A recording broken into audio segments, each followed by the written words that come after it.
Live streaming my escape, how I survived a death cult. The comfortable chair was one of those expensive gaming chairs. There were 3 of them in the room, their unique shade of red popping against the bright lights. The matte black, circular table I was sitting at was a piece I'd consider buying myself.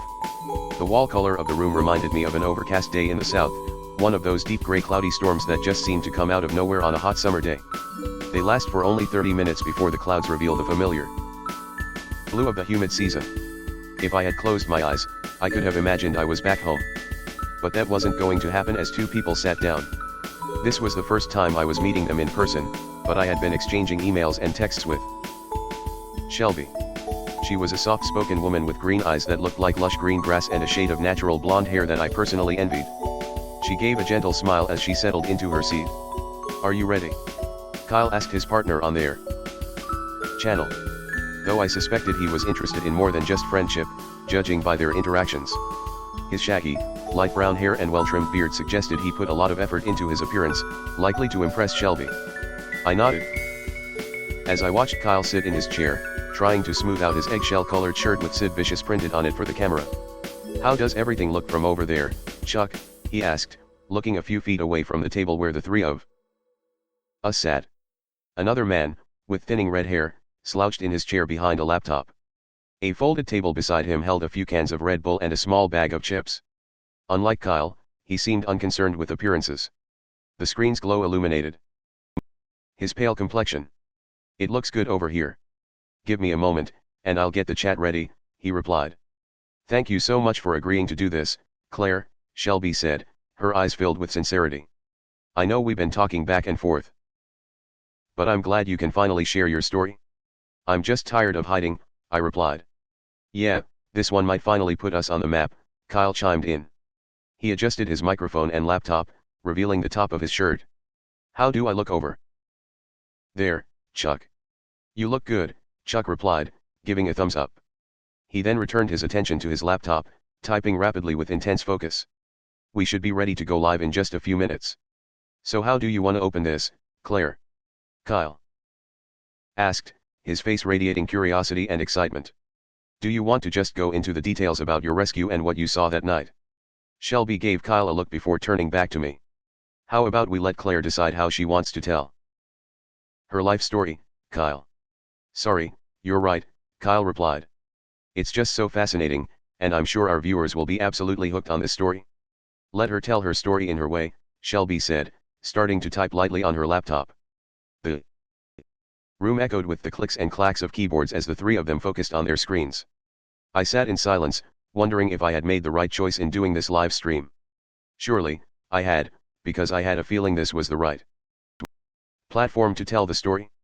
"Are you guys ready?" Chuck asked, stretching his arms out and looking at the 3 of us. The 2 of them glanced at me, pausing slightly, as if time had stopped. Kyle's eyes were wide with eagerness, while Shelby looked at me with empathy. All eyes were on me, waiting for my answer. I nodded and gently said, "Yes, I am ready." "Are you positive, Claire?" Shelby asked one more time to be sure. "Yes." "All right, let's do this," Kyle exclaimed, clapping his hands excitedly.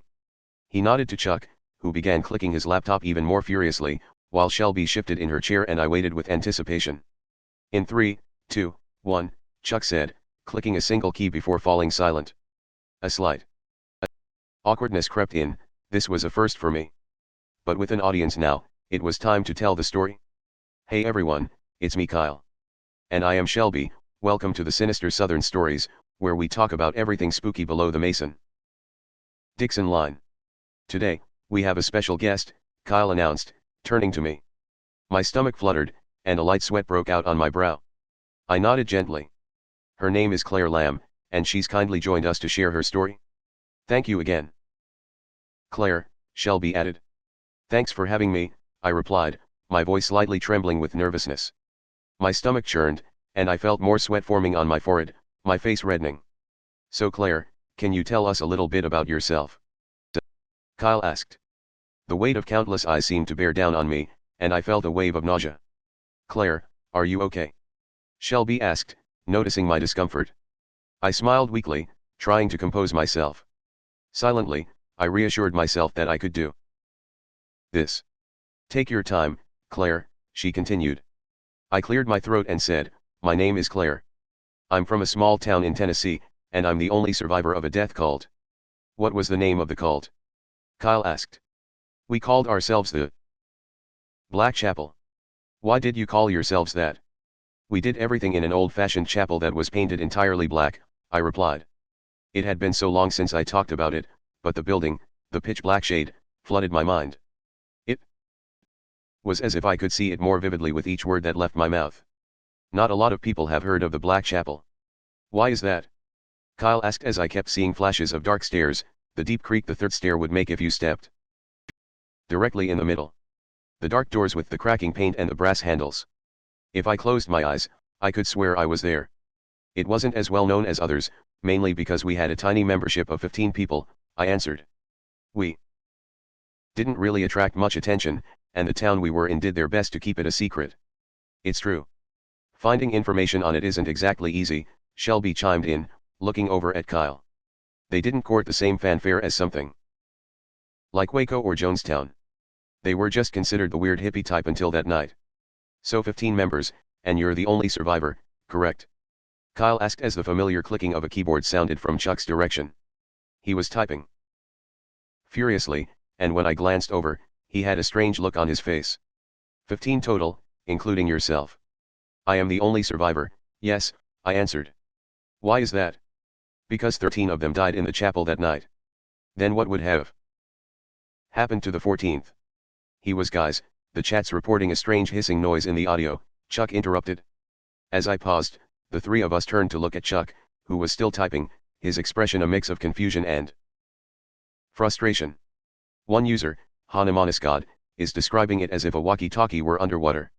Is it some sort of weird feedback from our mics? Kyle asked, adjusting his microphone and moving his computer around to see if the noise was coming from him. No, I don't think it's coming from you, but I can hear it, too, Chuck said. It almost sounds like a broken radio going in and out. Could we possibly be picking up a signal from somewhere around us? Shelby asked. I mean, it's possible, of course, Chuck said, scratching his head. Kyle started to look down at his laptop, turning it to face Shelby and me. The three of us watched the screen. It was like watching a bizarre reflection of the three of us staring while live on camera. He pressed a button and turned up the volume slightly. A walkie-talkie submerged underwater was a solid description. All the different sounds were muffled, each static hiss, crackle, and pop dampened to an almost inaudible level. What the hell is that? Kyle asked, before another sound fought through the other noises. It sounded deep and warbled, as if someone were speaking through it. I couldn't tell what they were trying to say, but it was getting louder, as if purposely trying to break through the wall of inaudible hissing and crackling.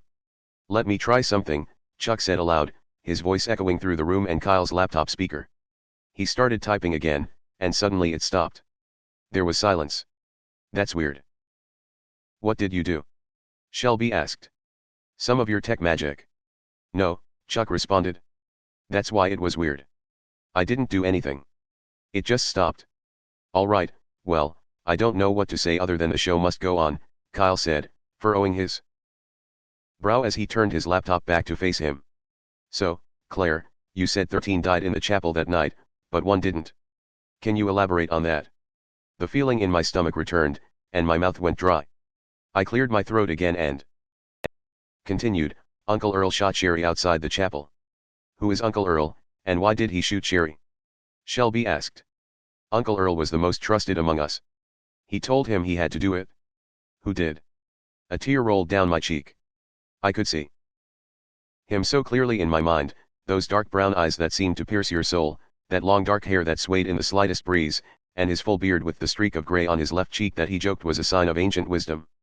His name was Thomas Purcell, but we called him Father Aralou, I said, my voice trembling. He was the founder of the Black Chapel. Kyle asked, oblivious to my tears. Shelby noticed my distress and showed concern. Give her a moment, Kyle, she said. It's fine, I said, still a bit choked up. Yes, he was the founder of it. So his name was Thomas Purcell, but he wanted to be called Father Aralou, or something like that. Why? Kyle asked, as I searched for words. How does one explain such an Absurd thing. Because he believed he was an immortal sorcerer, I replied. He thought he was centuries old. Did he have any history of mental illness? Shelby asked as Kyle nodded in agreement. That is the general consensus that most people make about him. In the minds of the average person, it was the only logical answer for why someone would believe they were an ancient sorcerer. I don't know, I answered. I don't think anyone knew much about him before joining the chapel. Tell us what life was like before that night, just paint sort of a picture for our audience, Shelby asked. Was there always a hint that something like that night could happen? No, I said. How do you tell people who only know the worst thing that? Until one somber fall night you never had any idea that the worst thing would happen? Would they believe you? It was actually a pretty peaceful life. How so? Kyle inquired. It was like having a huge family with you at all times. We spent summer days plucking fruits and vegetables from the crops while singing. We spent the fall planting hardy greens while chanting affirmations. Every night we ate together, while Father Arelu would tell us tales of his past lives. How did you join up with them? Shelby asked. I was born there, in the berry field to be exact, I replied.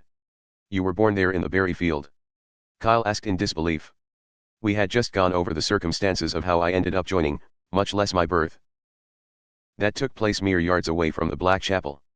So your mom and dad raised you there? No, my mother died a couple of days after giving birth to me, and my dad had left the group months before I was born. I paused and started to feel a burning sensation on my wrist. It felt like a sunburn pulsating after getting out of a hot shower. I rubbed my arm. It reminded me of that night, the pain, the surprise that something so awful could be done to me. Who raised you then? Shelby asked.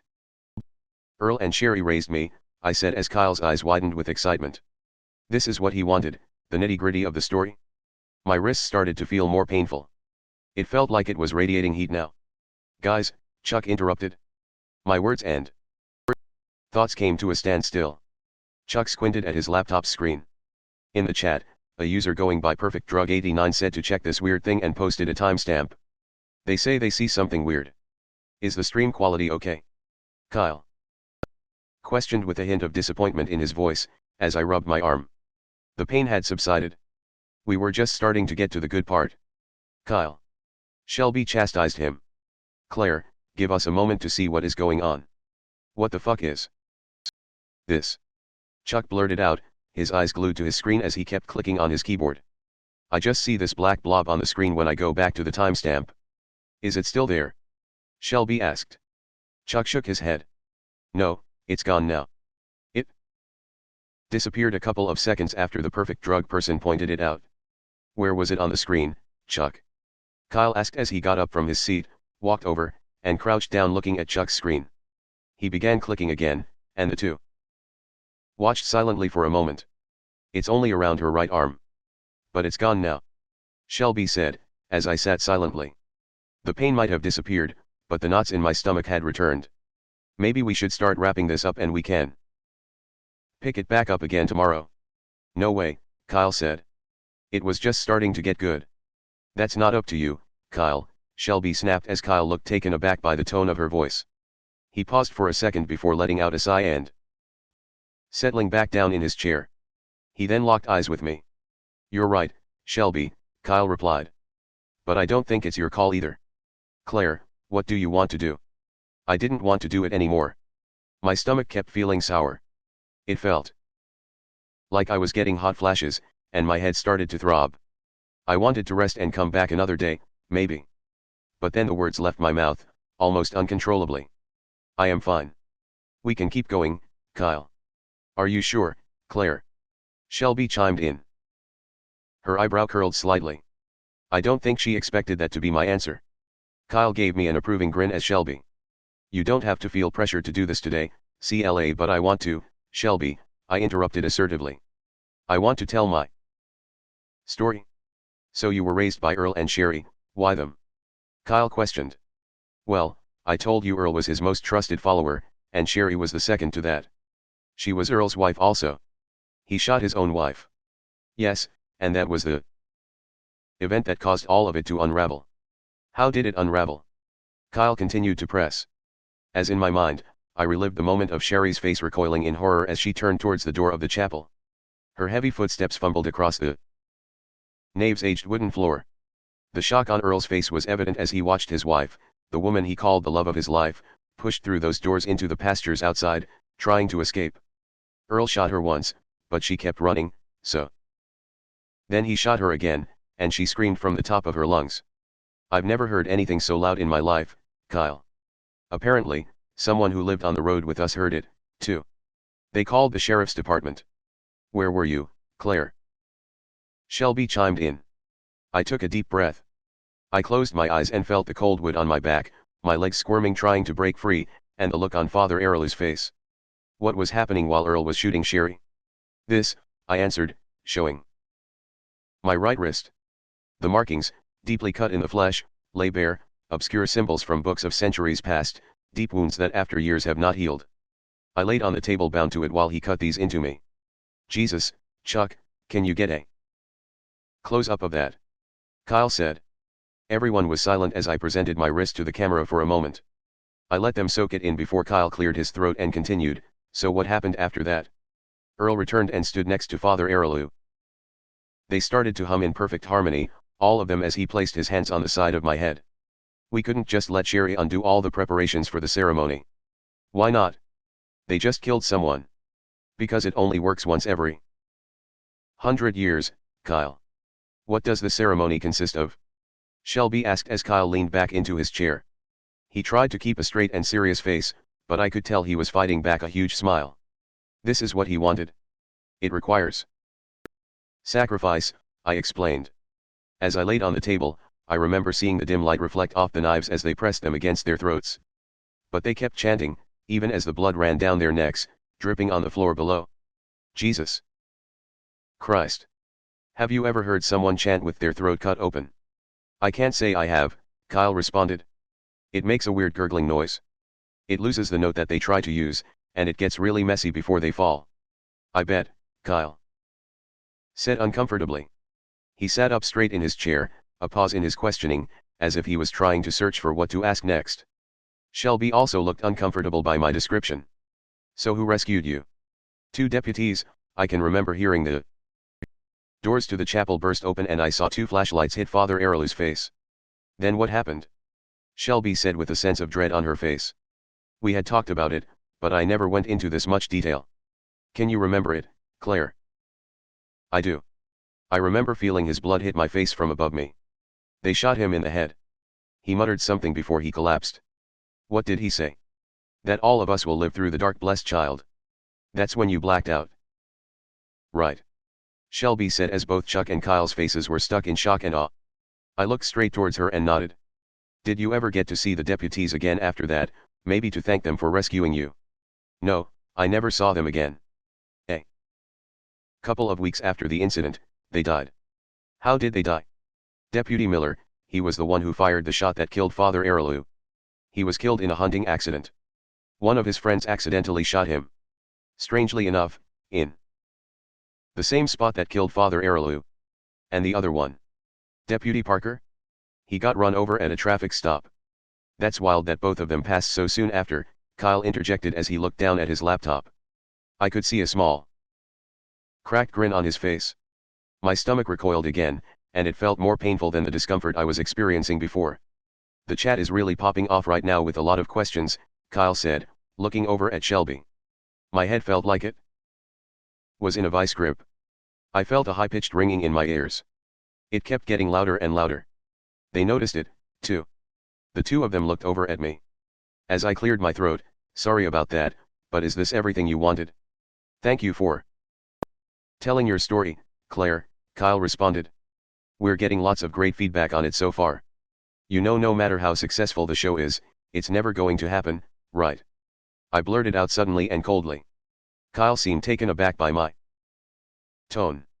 It surprised him, and to be honest, it surprised me, too. What's not going to happen? She's never going to fuck you. Excuse me. Shelby said, shocked. But another sound stopped everyone. The sound was coming from Chuck's table, the sound of vomiting. Violently and continuously. The sound of his bile hitting the table and dripping on the floor was actually pretty humorous. Chuck, are you okay? Shelby said with concern. She got up from the table and hurriedly went over to check on him, but he continued to empty the contents of his stomach. "Chuck, what's going on?" "It's her face," he screamed, pointing at his laptop screen. "Look at it." "What's going on?" Kyle said, standing up in shock from his seat. The look of terror on their faces as they looked at the screen. Kyle looked puzzled until he looked at his own laptop screen. "Holy shit. Don't be so rude. What's wrong with my face?" I asked as I felt a smile from ear to ear spread across my face, almost involuntarily. Kyle backed away from the table as I reached for Shelby's laptop, turning towards me. "Oh, I see the camera can see the truth," I said with a laugh as I looked at the screen to see the skin from my face, a discolored grayish green, slowly melting down as if it were a candle to the flame. "Well, I say it's time to call it a day." "Claire? What's going on?" Shelby cried out as Kyle ran over to join them, putting some distance between the two of us. I stretched out in the chair. For a second, my joints and bones cracking with each motion. "Claire, what's going on? Talk to us." "Claire is still here, all of us are still here." "Hundreds of us," we said in unison, facing the camera and smiling for an audience who were frantically typing on the screen in bewilderment. "What do you want?" Kyle screamed out as we walked closer, each step sending a loud crack of joints croaking through the room. We placed our right hand on Chuck's laptop, blood oozing from the carvings on our arm, and said, "We want all of you to join us," before closing the laptop to end the stream.